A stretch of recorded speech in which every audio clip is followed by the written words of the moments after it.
Understanding Home Mortgages. Hello, and welcome to today's podcast.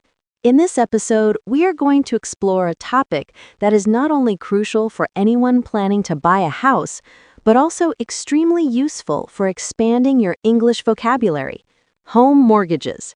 By the end of this session, you will have a clearer understanding of the mortgage process, the associated terminology, and how to discuss this topic confidently in English. Buying a house is a significant milestone in life, but for most people, it is impossible to purchase a property without financial assistance. This is where a mortgage comes into play. Simply put, a mortgage is a loan provided by a bank or financial institution to help you buy a home. The property itself serves as collateral for the loan. This means that if the borrower fails to repay the mortgage, the lender has the legal right to seize the property. Let's break down the key elements of a mortgage. First, we have the principal. The principal is the total amount of money you borrow from the bank.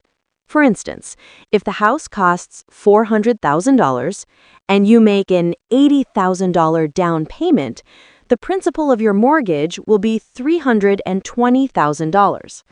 Understanding this term is essential because all your interest calculations are based on this amount. Speaking of interest, this is the additional money that you pay to the bank for lending you the principal. Interest rates can be fixed or variable. A fixed-rate mortgage means that the interest rate remains constant throughout the loan term. This can be advantageous because it allows for predictable monthly payments.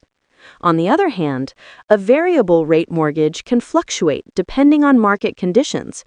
While it may start with a lower interest rate, it carries the risk of increasing over time, which could significantly impact your monthly budget.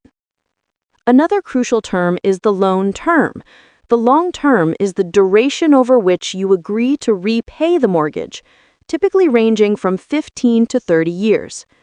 Shorter loan terms often mean higher monthly payments, but you pay less interest overall. Conversely, longer terms reduce monthly payments but result in higher total interest paid. Knowing how to articulate this in English will help you negotiate better and discuss financing options fluently. Now, let's discuss down payment. The down payment is the initial sum you pay upfront when purchasing a property. This amount is subtracted from the total price of the home. A higher down payment often reduces the lender's risk and may allow you to secure a lower interest rate. In English, it is common to hear phrases such as, "I made a 20% down payment on my mortgage," which means you paid 20% of the house price upfront. One more concept that English learners must grasp is private mortgage insurance, or PMI. If your down payment is less than 20%, lenders often require PMI to protect themselves against potential default.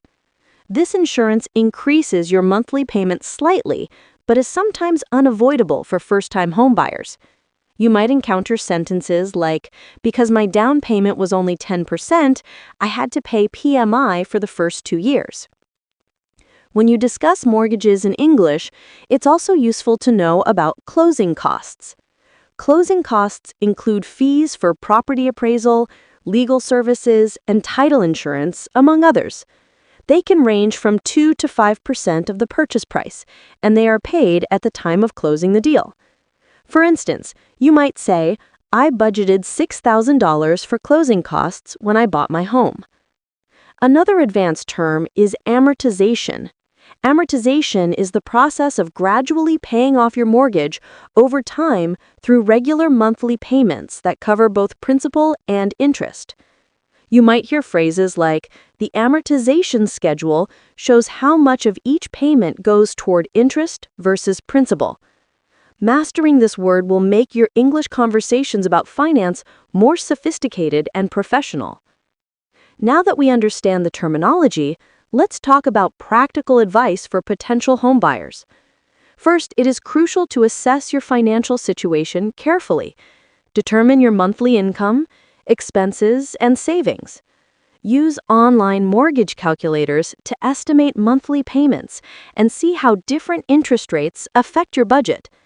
Being able to discuss these calculations in English demonstrates both financial literacy and language proficiency. Second, consider consulting with a mortgage broker.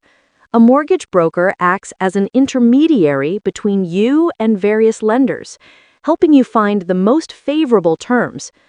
You might hear someone say, "I consulted a mortgage broker to compare multiple loan options," which is a common expression in English finance discussions. And finally, always read the fine print before signing any mortgage agreement. Pay attention to prepayment penalties, late fees, and other contractual obligations. Expressing these concerns in English is vital. For example, "I carefully reviewed the contract to ensure there were no hidden prepayment penalties."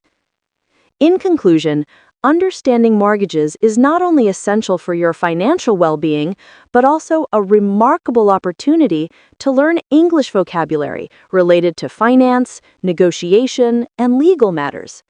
Today, we covered essential terms such as principal, interest, down payment, PMI, closing costs, amortization, and more. By practicing these words in context, you can confidently discuss home buying and mortgages in English. Thank you for listening to this episode.